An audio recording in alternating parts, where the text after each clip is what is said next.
നമസ്കാരം. Goodness evening ന്യൂസിലേക്ക് സ്വാഗതം. പ്രധാന വാർത്തകൾ.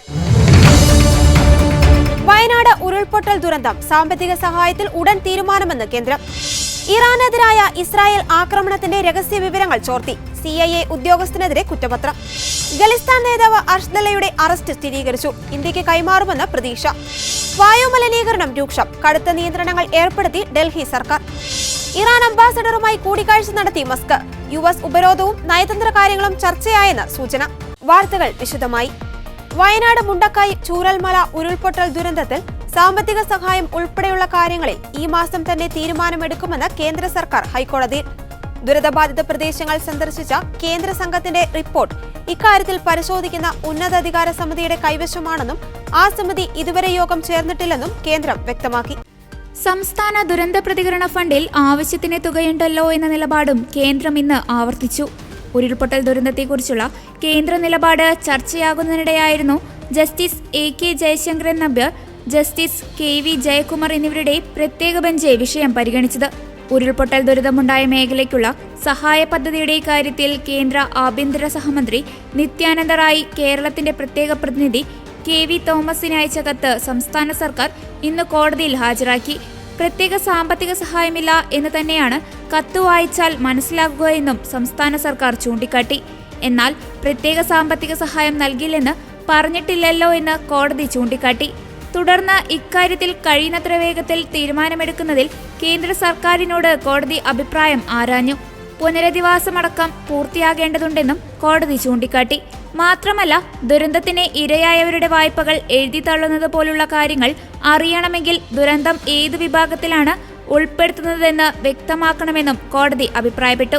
ജൂലൈ 30-ന് ദുരന്തമുണ്ടായി. ഓഗസ്റ്റ് 8-ന് കേന്ദ്ര സംഘം സ്ഥലം സന്ദർശിച്ചതാണെന്ന് സംസ്ഥാന സർക്കാരും ചൂണ്ടിക്കാട്ടി. പുനരധിവാസത്തിന് ഭൂമി ഏറ്റെടുക്കുന്നത് പോലുള്ള കാര്യങ്ങളടക്കം ചെയ്യേണ്ടതുണ്ട്. കേന്ദ്രം അയച്ച കത്ത് വായിച്ചാൽ മനസ്സിലാകുന്നത് പ്രത്യേക സഹായമില്ല, സംസ്ഥാന ദുരന്ത പ്രതികരണ ഫണ്ട് കൊണ്ട് കാര്യങ്ങൾ നടത്തണമെന്നാണ് സംസ്ഥാന സർക്കാർ പറയുന്നത്. തുടർന്നാണ് ഇക്കാര്യത്തിലുള്ള നിലപാട് കേന്ദ്ര സർക്കാർ വ്യക്തമാക്കിയത്. മുൻപ് കേസ് പരിഗണിച്ചപ്പോൾ ദുരന്ത പ്രതികരണ ഫണ്ടിലേക്ക് ഇത്തവണ 291.2 കോടി രൂപ നൽകിയെന്ന് കേന്ദ്രം അറിയിച്ചിരുന്നു. ഇതിനൊപ്പം കഴിഞ്ഞ വർഷത്തെ ഫണ്ടിൽ ബാക്കിയുള്ള തുക കൂടി ചേർത്ത് 782.99 കോടി രൂപ ഉണ്ടെന്നുമാണ് കേന്ദ്രത്തിന്റെ നിലപാട്. എന്നാൽ ഇക്കാര്യം നിഷേധിച്ചിട്ടില്ലെന്നും 251 പേർ മരിക്കുകയും 47 പേർ ഇപ്പോഴും കാണാതാവുകയും ചെയ്ത ദുരന്തത്തിൽ ഒരു വിധത്തിലുള്ള അധിക ദുരിതാശ്വാസ സഹായവും കേന്ദ്ര സർക്കാർ നൽകിയിട്ടില്ലെന്നതാണ് പറയുന്നതെന്ന് കേരളം ചൂണ്ടിക്കാട്ടി. ശ്രീലങ്കൻ പ്രസിഡന്റ് അനുരകുമാര ദിസനായകയുടെ ഇടത് സഖ്യത്തിന് മിന്നും ജയം. ഇന്ന് വോട്ടെണ്ണി തീർന്നപ്പോൾ ദിസനായകയുടെ നാഷണൽ പീപ്പിൾസ് പവർ പ്രതിപക്ഷ സഖ്യമായ സമാഗി ജനബാലവേഗയേക്കാൾ 62% വോട്ട് നേടി. തെരഞ്ഞെടുപ്പ് കമ്മീഷൻ പുറത്തിറക്കിയ പകുതി ഫലത്തിൽ തന്നെ കാര്യമായ മുൻതൂക്കം NPP നേടുകയായിരുന്നു. 225 അംഗ പാർലമെന്റിൽ 137 സീറ്റുകളാണ് NPP നേടിയിരിക്കുന്നത്. മുൻ പ്രസിഡന്റ് റാണ സിംഗെ പ്രേമദാസയുടെ മകൻ സജിത് പ്രേമദാസ് നയിക്കുന്ന SBJ 35 സീറ്റാണ് നേടിയിരിക്കുന്നത്. തമിഴ് ന്യൂനപക്ഷത്തെ പ്രതിനിധീകരിക്കുന്ന ഇളങ്കെ തമിഴ് അരസു കച്ചി 6 സീറ്റുകളും ന്യൂ ഡെമോക്രാറ്റിക് ഫ്രണ്ട് 3 സീറ്റുകളും ശ്രീലങ്ക പൊതുജന പെരുമുന 2 സീറ്റുകളും നേടി. വ്യാഴാഴ്ച നടന്ന വോട്ടെടുപ്പിൽ 65% പോളിംഗാണ് രേഖപ്പെടുത്തിയത്. സെപ്റ്റംബറിൽ നടന്ന പ്രസിഡൻഷ്യൽ തെരഞ്ഞെടുപ്പിനേക്കാൾ കുറവ് പോളിംഗാണ് രേഖപ്പെടുത്തിയിരിക്കുന്നത്. പ്രസിഡൻഷ്യൽ തെരഞ്ഞെടുപ്പിൽ ദിസനായികയ്ക്ക് 42% വോട്ടുകളാണ് നേടാനായത്.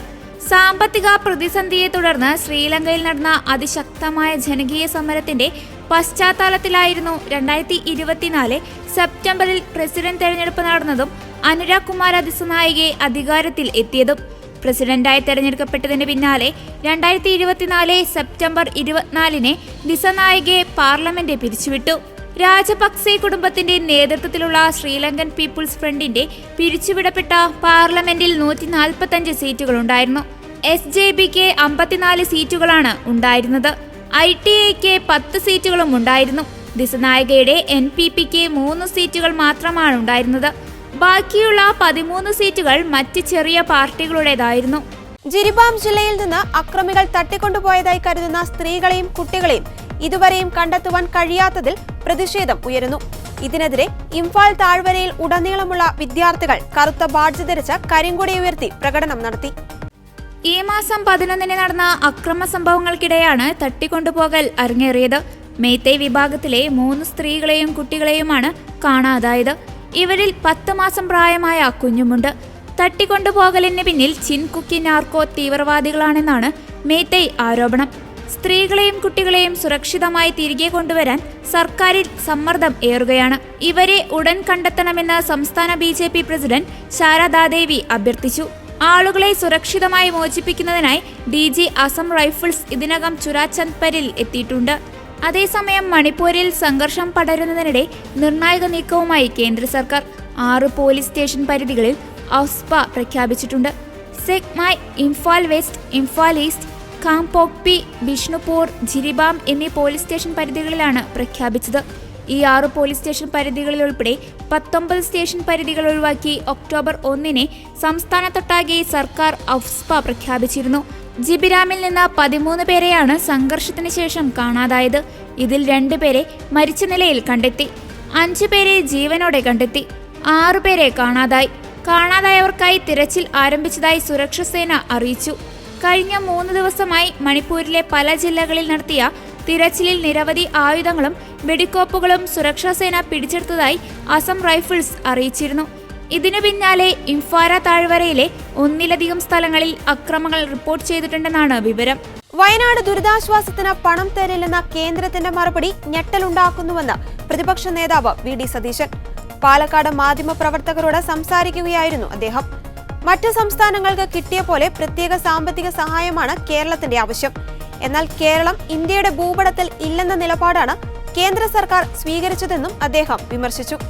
വയനാട് വോട്ടെടുപ്പ് കഴിഞ്ഞപ്പോഴാണ് ഈ തീരുമാനം വന്നതെന്നത് പ്രധാനപ്പെട്ടതാണെന്ന് അദ്ദേഹം ചൂണ്ടിക്കാട്ടി. ഇക്കാര്യത്തിൽ K സുരേന്ദ്രൻ അഭിപ്രായം പറയാൻ BJPയോടല്ല സംസ്ഥാനം പണം ആവശ്യപ്പെട്ടത്. കേന്ദ്ര അവഗണനയ്ക്കെതിരെ LDFുമായി യോജിച്ച സമരത്തിനില്ല, ഒറ്റയ്ക്ക് സമരം ചെയ്യും. LDFും BJPയും എപ്പോഴാണ് ഒന്നിക്കുകയെന്ന് പറയാനാവില്ലെന്നും അതുകൊണ്ടാണ് ഈ തീരുമാനമെന്നും പ്രതിപക്ഷ നേതാവ് പറഞ്ഞു. പാലക്കാട് ഇരട്ട വോട്ട് വിവാദത്തിൽ നിയമ നടപടിയെന്ന് പറഞ്ഞ് എന്നെ വിരട്ടണ്ടെന്ന് ഇടത് സ്ഥാനാർത്ഥി ഡോക്ടർ P സരിനുള്ള മറുപടി പ്രതികരണത്തിൽ അദ്ദേഹം പറഞ്ഞു. 3 മാസം മുൻപ് വാടക വീടെടുത്ത് സരിൻ വോട്ട് ചേർത്തു. പാലക്കാട് CPM ജില്ലാ സെക്രട്ടറി ഒരു പണിയും എടുക്കാത്ത ആളാണ്. അതാണ് ഇപ്പോൾ ബഹളം വെക്കുന്നത്. മന്ത്രി, അളിയൻ, ജില്ലാ സെക്രട്ടറി എന്നിവർ ചേർന്നുള്ള ലോബിയാണ് പാലക്കാട് CPMനെ നിയന്ത്രിക്കുന്നതെന്നും അദ്ദേഹം കുറ്റപ്പെടുത്തി. പാർട്ടിയുടെ അനുമതിയോടെയാണ് സാന്റിയാഗോ മാർട്ടിന്റെ കയ്യിൽ നിന്നും ബോണ്ട് വാങ്ങിയതെന്നാണ് ആത്മകഥയിൽ EP പറയുന്നത്. EP ജയരാജൻ സത്യം മാത്രം പറയുന്നയാളാണ്. ശത്രുക്കളാണോ മിത്രങ്ങളാണോ EPക്ക് പണി കൊടുത്തതെന്ന് അന്വേഷിച്ചാൽ മതി. EP പാലക്കാട് വന്ന് പ്രസംഗിച്ചത് തമാശയാണ്. എന്നാൽ EP ജയരാജൻ CPM വിട്ടു പോകുമെന്ന് കരുതുന്നില്ലെന്നും പ്രതിപക്ഷ നേതാവ് പറഞ്ഞു. വയനാടിൻ്റെ പുനരധിവാസത്തിന് വേണ്ടത് SDRF അല്ല, സ്പെഷ്യൽ ഫിനാൻഷ്യൽ അസിസ്റ്റൻസ് ആണ്. അതാണ് തരാത്തത്. മറ്റ് സംസ്ഥാനങ്ങൾക്ക് കൊടുത്തിട്ടുണ്ട്, ഉത്തരാഖണ്ഡിന് കൊടുത്തിട്ടുണ്ട്, ആസാമിന് കൊടുത്തിട്ടുണ്ട്, UPക്ക് കൊടുത്തിട്ടുണ്ട്. ഇന്ത്യയിലെ പല സംസ്ഥാനങ്ങൾക്കും സ്പെഷ്യൽ അസിസ്റ്റൻസ് ഇത്തരം ഘട്ടങ്ങളിൽ ഞങ്ങൾ നേരത്തെ പറഞ്ഞിട്ടുണ്ട്. കേന്ദ്രത്തിനെതിരായ ഒരു സമരത്തിലും ഞങ്ങൾ LDFനെയോ CPMനെയോ കൂട്ടുപിടിക്കില്ല. കാരണം എന്നതിന് ഇവരെപ്പോഴാണ് കോംപ്രമൈസ് ആണെന്ന് പറയാൻ പറ്റില്ല. നമ്മൾ വെറുതെ അപകടത്തിലാവും. ഞങ്ങൾക്ക് ഒറ്റയ്ക്ക് സമരം ചെയ്യാനുള്ള ശേഷിയുണ്ട്. CPMനെ കൂട്ടുപിടിക്കേണ്ട ആവശ്യം കേരളത്തിലില്ല. വയനാടിനോടുള്ള കേന്ദ്ര ഗവൺമെൻറ്റിൻ്റെ അവഗണന ഈ കേരളത്തോടുള്ള വലിയ അവഗണനയാണ്. ഇതുപോലെ ഇത്രയും വലിയ ഒരു ദുരന്തം ഉണ്ടായിട്ടും ആ ദുരന്തത്തിന് ശേഷമുള്ള പുനരധിവാസം ഉൾപ്പെടെയുള്ള കാര്യങ്ങൾ കേരളം ചെയ്യാനിരിക്കെ പ്രധാനമന്ത്രിയുടെ സന്ദർശനം ഉണ്ടായിട്ടും കേന്ദ്ര സംഘം പഠനം നടത്തിയിട്ടും ഇതുവരെ 1 രൂപ പോലും കേന്ദ്രത്തിൽ നിന്ന് സംസ്ഥാനത്തിന് നൽകിയിട്ടില്ല എന്ന കാര്യവും ഇനി നൽകില്ല എന്നുള്ള അറിയിപ്പും ഞെട്ടലുളവാക്കിയാണ്. ഇറാനെതിരായ ഇസ്രായേൽ ആക്രമണത്തിന്റെ രഹസ്യ വിവരങ്ങൾ ചോർത്തി നൽകിയ CIA ഉദ്യോഗസ്ഥനെതിരെ കുറ്റപത്രം. ക്ലാസിഫൈഡ് വിഭാഗത്തിലുള്ള വിവരങ്ങളാണ് അറസ്റ്റിലായ ആസിഫ് വില്യം റഹ്മാൻ എന്ന CIA ജീവനക്കാരൻ ചോർത്തിയത്. ഇസ്രായേൽ ഇറാനെ ആക്രമിക്കുവാനുള്ള ആദ്യ പദ്ധതികൾ ഉൾപ്പെടെയുള്ള വിവരമാണ് ആസിഫ് ചോർത്തിയതെന്നാണ് വ്യാഴാഴ്ച വിർജീനിയയിലെ ഫെഡറൽ കോടതിക്ക് മുമ്പാകെ വിശദമാക്കിയിരിക്കുന്നത്. വ്യാഴാഴ്ചയാണ് ആസിഫ് വില്യം റഹ്മാൻ ആദ്യമായി കോടതിക്ക് മുൻപാകെ എത്തിയത്. വടക്കൻ വിർജീനിയയിലേക്ക് യുവ ഉദ്യോഗസ്ഥനെ കൈമാറാൻ ഗുവാമിലെ കോടതിയാണ് നിർദ്ദേശം നൽകിയത്. സൈനിക വിവരങ്ങൾ ബോധപൂർവം ചോർത്തിയതിനുള്ള ഗുരുതര കുറ്റകൃത്യങ്ങളാണ് യുവാവിനെതിരെ ചുമത്തിയിട്ടുള്ളത്. കോടതി വിവരങ്ങളിൽ ഇയാൾ ഏത് രഹസ്യാന്വേഷണ ഏജൻസിയുടെ ഭാഗമാണെന്ന് വിശദമാക്കുന്നില്ലെങ്കിലും കേസുമായി ബന്ധപ്പെട്ട വിശ്വസനീയമായ കേന്ദ്രങ്ങളെ ഉദ്ധരിച്ചാണ് അന്തർദേശീയ വാർത്താ ഏജൻസികൾ യുവാവ് CIA ജീവനക്കാരനായിരുന്നുവെന്ന് സ്ഥിരീകരിക്കുന്നത്. ഇയാൾക്കെതിരായ ആരോപണങ്ങളുടെ വിശദമായ വിവരങ്ങൾ പൂർണ്ണമായി പുറത്തു വന്നിട്ടില്ല. എന്നാൽ ഉയർന്ന സുരക്ഷയുള്ള രഹസ്യ വിവരമാണ് അസിഫ് ചോർത്തിയതെന്നാണ് പുറത്തുവരുന്ന വിവരം. കഴിഞ്ഞ മാസമാണ് ദേശീയ സുരക്ഷാ ഏജൻസിയും ദേശീയ ജിയോസ്പാറ്റിയൽ ഇന്റലിജൻസ് ഏജൻസിയും രഹസ്യ വിവരങ്ങൾ ടെലിഗ്രാമിൽ എത്തിയതായി സ്ഥിരീകരിച്ചത്. America, Australia, Canada, New Zealand, Britain എന്നീ രാജ്യങ്ങൾക്ക് മാത്രം കാണാൻ അനുമതിയുള്ള രഹസ്യരേഖകളാണ് ടെലഗ്രാമിലൂടെ ചോർന്നത്. രഹസ്യരേഖകൾ ചോർന്നതിന് പിന്നാലെ FBI അന്വേഷണം പുരോഗമിച്ചിരുന്നു. ഹാക്കിങ്ങിലൂടെയാണ് വിവരം പുറത്തു വന്നതാണെന്ന ധാരണയാണ് അന്വേഷണത്തിൽ പൊളിഞ്ഞത്. നരേന്ദ്രമോദി സർക്കാരിന്റെ ഭരണകാലത്ത് 2019 മുതൽ ജമ്മു കാശ്മീരിൽ ഭീകരപ്രവർത്തനങ്ങളിൽ 70% ഇടിവെന്ന് കേന്ദ്ര സർക്കാർ. പാർലമെന്റ് സ്റ്റാൻഡിംഗ് കൗൺസിലിന് മുന്നിലാണ് കേന്ദ്ര സർക്കാർ ഇക്കാര്യം വ്യക്തമാക്കിയത്. എന്നാൽ കഴിഞ്ഞ 5 വർഷങ്ങളായി തീവ്രവാദ കേസുകളിൽ കുറവുണ്ടെങ്കിലും ലഷ്കർ-ഇ-തയ്ബ, ജെയ്ഷെ മുഹമ്മദ് തുടങ്ങിയ ഭീകര സംഘടനകളിൽ നിന്ന് ഭീഷണി തുടരുന്നുണ്ടെന്നും കേന്ദ്ര ആഭ്യന്തര സെക്രട്ടറി ഗോവിന്ദ് മോഹൻ വ്യക്തമാക്കി. നരേന്ദ്രമോദി സർക്കാർ ഏറ്റവും പ്രാധാന്യം കൊടുക്കുന്നത് ജനങ്ങളുടെ സുരക്ഷയ്ക്കാണെന്നും സുരക്ഷാ ഉദ്യോഗസ്ഥർ അതിനെ അതീവ പ്രാധാന്യം നൽകുന്നതായും ഗോവിന്ദ് മോഹൻ പാനലിന് മുൻപാകെ പറഞ്ഞു. ജമ്മു കാശ്മീരിനെ പ്രത്യേക പദവി നൽകിയിരുന്ന ആർട്ടിക്കിൾ 370 കേന്ദ്രം റദ്ദാക്കിയത് 2019 ഇതിന് പിന്നാലെ ജമ്മു കാശ്മീരിനെ 2 കേന്ദ്രഭരണ പ്രദേശങ്ങളാക്കി മാറ്റുകയും ചെയ്തു. ഇതിനുശേഷം സംസ്ഥാനത്തിന്റെ ആഭ്യന്തര സുരക്ഷയും ക്രമസമാധാന പാലനവും കേന്ദ്രത്തിന്റെ ഉത്തരവാദിത്തമായി മാറി. 2019 50 സാധാരണക്കാരാണ് ഭീകരാക്രമണങ്ങളിൽ ജമ്മു കാശ്മീരിൽ കൊല്ലപ്പെട്ടത്. ഇപ്പോഴിത് 14 താഴെയായി കുറയ്ക്കാൻ സാധിച്ചു. സാധാരണക്കാരെ ലക്ഷ്യമിട്ട് 73 ആക്രമണങ്ങളാണ് 2019 സംസ്ഥാനത്ത് ഉണ്ടായത്. ഇപ്പോഴിത് 10 താഴെയായി കുറഞ്ഞു. 286 കേസുകളാണ് 2019 ഭീകരവാദ പ്രവർത്തനങ്ങളുമായി ബന്ധപ്പെട്ട് ഉണ്ടായിരുന്നത്.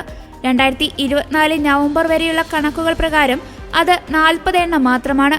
2019 96 ആക്രമണങ്ങളാണ് സുരക്ഷാ സേനയ്ക്കെതിരെ മാത്രം ഉണ്ടായത്. 2020 ഇത് 111 കേസുകളായി ഉയർന്നു. എന്നാൽ പിന്നീട് സുരക്ഷാ സേനയ്ക്കെതിരെ ഉണ്ടാകുന്ന ആക്രമണങ്ങൾ ഗണ്യമായി കുറയുന്ന കാഴ്ചയാണ് ഉണ്ടായത്. 2019 അപേക്ഷിച്ച് നോക്കുമ്പോൾ 2023 വെറും 15 ആക്രമണങ്ങൾ മാത്രമാണ് ഉണ്ടായത്. 2019 77 സുരക്ഷാ ഉദ്യോഗസ്ഥരാണ് ഭീകരാക്രമണങ്ങളിൽ വീരമൃത്യു വരിച്ചത്. 2023 2024 ഇത് 11 കുറഞ്ഞു. മാത്രമല്ല ജമ്മു കാശ്മീരിലേക്കുണ്ടാകുന്ന നുഴഞ്ഞുകയറ്റവും ഗണ്യമായി കുറഞ്ഞു. 2019 141 നുഴഞ്ഞുകയറ്റ ശ്രമങ്ങളാണ് കണ്ടെത്തിയത്. 2024 അത് വെറും 3 കുറഞ്ഞു. ഭീകരവാദികളെ വധിക്കുന്ന കാര്യത്തിലും കുറവ് വന്നിട്ടുണ്ട്. 2019 ആകെ 149 ഭീകരവാദികളെയാണ് സുരക്ഷാ സേന വെടിവെച്ച് കൊന്നത്. 2024 ആയപ്പോഴേക്കും അത് 44 കുറഞ്ഞു. ഇത് സൂചിപ്പിക്കുന്നത് സംസ്ഥാനത്ത് ഭീകരവാദ പ്രവർത്തനങ്ങൾ കുറയുന്നുവെന്നാണ് ആഭ്യന്തര മന്ത്രാലയത്തിന്റെ കണക്കുകളിൽ പറയുന്നത്. ജമ്മു കശ്മീരിലെ ഭീകരവാദ പ്രവർത്തനങ്ങൾക്ക് പുറമെ രാജ്യത്തെ നക്സൽ ആക്രമണങ്ങളും കുത്തനെ കുറഞ്ഞു. ആഭ്യന്തര മന്ത്രാലയത്തിനെ ഇപ്പോഴും തലവേദന സൃഷ്ടിക്കുന്നത് രാജ്യത്തേക്ക് കടത്തുന്ന മയക്കുമരുന്നുകളാണ്. ഇതിനെ നിയന്ത്രിക്കാൻ കർശനമായ നടപടികളുമായി മുന്നോട്ടു പോകുന്നുവെന്നും മന്ത്രാലയം പറയുന്നു. ഖലിസ്ഥാൻ ഭീകരൻ അർഷ്ദല്ലയുടെ അറസ്റ്റ് സ്ഥിരീകരിച്ച് ഇന്ത്യ. കാനഡ അർഷ്ദല്ലയെ ഇന്ത്യക്ക് കൈമാറുമെന്നാണ് പ്രതീക്ഷയെന്നും വിദേശകാര്യ മന്ത്രാലയ വക്താവ് പറഞ്ഞു. 2023 ഇന്ത്യ ഇയാളെ ഭീകരനായി പ്രഖ്യാപിച്ചിരുന്നു. ഒക്ടോബറിൽ മിൽട്ടൺ ടൗണിൽ നടന്ന വെടിവെപ്പിൽ പങ്കുണ്ടെന്ന് ആരോപിച്ചാണ് അർഷ്ദല്ല എന്നറിയപ്പെടുന്ന അർഷീപ് സിംഗിനെ കാനഡ അറസ്റ്റ് ചെയ്തത്. ഖലിസ്ഥാൻ ടൈഗർ ഫോഴ്സിന്റെ ചീഫായ ദല്ല കൊല്ലപ്പെട്ട ഖലിസ്ഥാൻ നേതാവ് ഹർദീപ് സിംഗ് നിജ്ജറിന്റെ പിൻഗാമിയായാണ് അറിയപ്പെടുന്നത്. ഇന്ത്യയിൽ ഇയാൾക്കെതിരെ 50 ക്രിമിനൽ കേസുകളുണ്ട്. കൊലപാതകം, വധശ്രമം, കൊള്ള, ഭീകരവാദത്തിന് സാമ്പത്തിക സഹായം ചെയ്യൽ തുടങ്ങിയവ ഇതിൽ ഉൾപ്പെടും. പഞ്ചാബ് പോലീസ് ഇയാൾക്കായി ലുക്കൌട്ട് നോട്ടീസ് പുറത്തിറക്കിയിരുന്നു. 2023 ഇന്ത്യ ഇയാളെ ഭീകരനായി പ്രഖ്യാപിക്കുകയും ചെയ്തു. കഴിഞ്ഞ സെപ്റ്റംബറിൽ പഞ്ചാബിലെ മോഗ ജില്ലയിൽ വെടിയേറ്റ് കൊല്ലപ്പെട്ട കോൺഗ്രസ് നേതാവിന്റെ കൊലപാതകത്തിന്റെ ഉത്തരവാദിത്തം ദല്ല ഏറ്റെടുത്തിരുന്നു. ഭാര്യയ്ക്കൊപ്പമാണ് അർഷ്ദല്ല കാനഡയിൽ കഴിഞ്ഞിരുന്നത്. കാനഡ ഇക്കാര്യം പരിഗണിക്കുമെന്നാണ് പ്രതീക്ഷയെന്ന് അറസ്റ്റ് സ്ഥിരീകരിച്ചുകൊണ്ട് ഇന്ത്യൻ വിദേശകാര്യ മന്ത്രാലയ വക്താവ് രൺധീർ ജയ്സ്വാൾ പറഞ്ഞു. തീവ്രവാദികളുടെ പട്ടികയിലുള്ള അർഷ്ദീപ് ദല്ലയെക്കുറിച്ചുള്ള വിവരങ്ങൾ കൈമാറണമെന്ന് ഇന്ത്യ നേരത്തെ ആവശ്യപ്പെട്ടിരുന്നെങ്കിലും കാനഡ അവഗണിച്ചിരുന്നു. ഇതിനിടെ കാനഡയിൽ ക്ഷേത്രത്തിന് നേരെയുണ്ടായ ആക്രമണത്തിൽ ദില്ലിയിൽ സിഖ് സംഘടനകൾ കാനഡ എംബസിയിലേക്ക് പ്രതിഷേധ മാർച്ച് നടത്തിയിരുന്നു. ഹിന്ദു സിഖ് ഐക്യത്തെ തകർക്കാനുള്ള ചിലരുടെ നീക്കമാണ് ആക്രമണത്തിന് പിന്നിലെന്നും കാനഡ ശക്തമായ നടപടിയെടുക്കണമെന്നും പ്രതിഷേധിച്ചവർ ആവശ്യപ്പെട്ടിരുന്നു. ഉത്തര കൊറിയയിൽ ചാവേർ ആക്രമണ ഡ്രോണുകൾ വൻതോതിൽ ഉൽപ്പാദിപ്പിക്കുവാൻ ഉത്തരവിട്ട് കിം ജോങ് ഉൻ. ഉത്തര കൊറിയയുടെ ഏരിയൽ ടെക്നോളജി കോംപ്ലക്സിൽ നിർമ്മിച്ച കരയിലും കടലിലുമുള്ള ലക്ഷ്യങ്ങൾ തകർക്കുവാൻ രൂപകൽപ്പന ചെയ്ത ആളില്ലാ ഡ്രോണുകളുടെ പരീക്ഷണങ്ങൾക്ക് മേൽനോട്ടം വഹിച്ച ശേഷമാണ് കിം ജോങ് ഉന്നിന്റെ തീരുമാനം. ദക്ഷിണ കൊറിയയുമായുള്ള ബന്ധം വഷളാകുന്നതിനിടെയാണ് പുതിയ നീക്കം. സ്ഫോടക വസ്തുക്കൾ വഹിക്കാൻ സാധിക്കുന്ന ആളില്ലാ ഡ്രോണുകളെയാണ് ചാവേർ ഡ്രോണുകൾ എന്ന് വിളിക്കുന്നത്. ശത്രുക്കളുടെ ലക്ഷ്യസ്ഥാനങ്ങൾ കണ്ടെത്തി കനത്ത നാശം വിതയ്ക്കാൻ സാധിക്കുന്ന ഗൈഡഡ് മിസൈലുകളാണ് ഇവ. ഇക്കഴിഞ്ഞ ഓഗസ്റ്റിലാണ് രാജ്യത്ത് ആദ്യമായി ചാവേർ ഡ്രോണുകൾ നിർമ്മിച്ച് പരീക്ഷണം നടത്തിയത്. റഷ്യയുമായുള്ള പ്രതിരോധ സഹകരണത്തിലൂടെയോ ഇറാനിൽ നിന്നോ ആകാം ഉത്തര കൊറിയയ്ക്ക് ഇതിനുള്ള സാങ്കേതിക സഹായം ലഭിച്ചതെന്നാണ് വിവരം. ഓഗസ്റ്റിൽ നടത്തിയ പരീക്ഷണത്തിന്റെ ദൃശ്യങ്ങൾ നേരത്തെ ഉത്തര കൊറിയ പുറത്തുവിട്ടിരുന്നു. ഇസ്രായേലിന്റെ ഹാരോപ്പ്, റഷ്യയുടെ ലാൻഡ്സെറ്റ് 3, ഇസ്രായേലിന്റെ തന്നെ ഹീറോ 30 എന്നിവയോട് സാദൃശ്യമുള്ളതാണ് ഉത്തര കൊറിയയുടെ ചാവേർ ഡ്രോണുകളെന്ന് വിദഗ്ധർ പറയുന്നു. അതിനിടെ ഉത്തര കൊറിയ ബാലിസ്റ്റിക് മിസൈൽ പരീക്ഷിക്കുകയും ചെയ്തിരുന്നു. തന്ത്രപരമായ പങ്കാളിത്തം ശക്തമാക്കാൻ ഈ വർഷാദ്യം ഒപ്പിട്ട ഉഭയകക്ഷി കരാറുമായി ബന്ധപ്പെട്ടായിരുന്നു ചർച്ചയെന്ന് റഷ്യ പറഞ്ഞിരുന്നു. യുക്രൈനിൽ യുദ്ധം വിജയിക്കും വരെ റഷ്യയെ പിന്തുണയ്ക്കുമെന്ന് ഉത്തര കൊറിയ വിദേശകാര്യമന്ത്രി പറഞ്ഞു. യുക്രൈൻ അതിർത്തിയിൽ റഷ്യൻ പടയിൽ ഉത്തര കൊറിയയുടെ 8,000 സൈനികരുണ്ടെന്ന് ബൈഡൻ ഭരണകൂടം വ്യക്തമാക്കിയിരുന്നു. ദക്ഷിണ കൊറിയയുടെ കണക്ക് 11,000 ആണെങ്കിൽ യുക്രൈൻ കണക്ക് പ്രകാരം റഷ്യയ്ക്കൊപ്പം 13,000 ഉത്തര കൊറിയൻ സൈനികരുണ്ട്. ഉത്തര കൊറിയ സമീപകാലത്ത് നടത്തിയ മിസൈൽ പരീക്ഷണങ്ങളുടെ പേരിൽ ഉപരോധം ഏർപ്പെടുത്താനുള്ള US നീക്കം UN രക്ഷാസമിതിയിൽ തടഞ്ഞത് റഷ്യയും ചൈനയും ചേർന്നായിരുന്നു. അന്തരീക്ഷ മലിനീകരണം തുടർച്ചയായ 3-ാം ദിവസവും രൂക്ഷമായി തുടരുന്നതോടെ കടുത്ത നിയന്ത്രണങ്ങൾ ഏർപ്പെടുത്തി ഡൽഹി സർക്കാർ.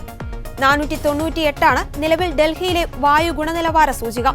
നിലവിൽ ലോകത്തെ ഏറ്റവും കടുത്ത വായു മലിനീകരണമുള്ള നഗരമായ ലാഹോറിൽ ഇന്ന് രാവിലെ AQI 770 രേഖപ്പെടുത്തിയിരുന്നു. 2ാം സ്ഥാനത്താണ് ഡൽഹി. ഡൽഹിയിലെ വായുമലിനീകരണം രാജ്യത്തെ റെയിൽ വ്യോമഗതാഗതത്തെ ബാധിക്കുന്നുണ്ട്. ഡൽഹിയിൽ നിന്നും അമൃത്സറിൽ നിന്നുമുള്ള വിമാന സർവീസുകൾ വെള്ളിയാഴ്ച വൈകിയതായി ദേശീയ മാധ്യമങ്ങൾ റിപ്പോർട്ട് ചെയ്തു. സ്ഥിതിഗതികൾ രൂക്ഷമായ സാഹചര്യത്തിൽ ഡൽഹിയിലെ പ്രൈമറി ക്ലാസുകൾ ഇനിയൊരു ഉത്തരവുണ്ടാകും വരെ ഓൺലൈനാക്കി പരിമിതപ്പെടുത്തിയിട്ടുണ്ട്. BS3 പെട്രോൾ, BS4 ഡീസൽ എഞ്ചിനുള്ള 4 ചക്രവാഹനങ്ങൾക്ക് രാജ്യതലസ്ഥാനത്തും സമീപ പ്രദേശങ്ങളായ സഗുരുഗ്രാം, ഫരീദാബാദ്, ഗാസിയാബാദ്, ഗൗതം ബുദ്ധ് നഗർ എന്നിവിടങ്ങളിലും വിലക്കേർപ്പെടുത്തി. 20,000 രൂപയാണ് വിലക്ക് ലംഘിച്ചാൽ പിഴ കൊടുക്കേണ്ടി വരിക.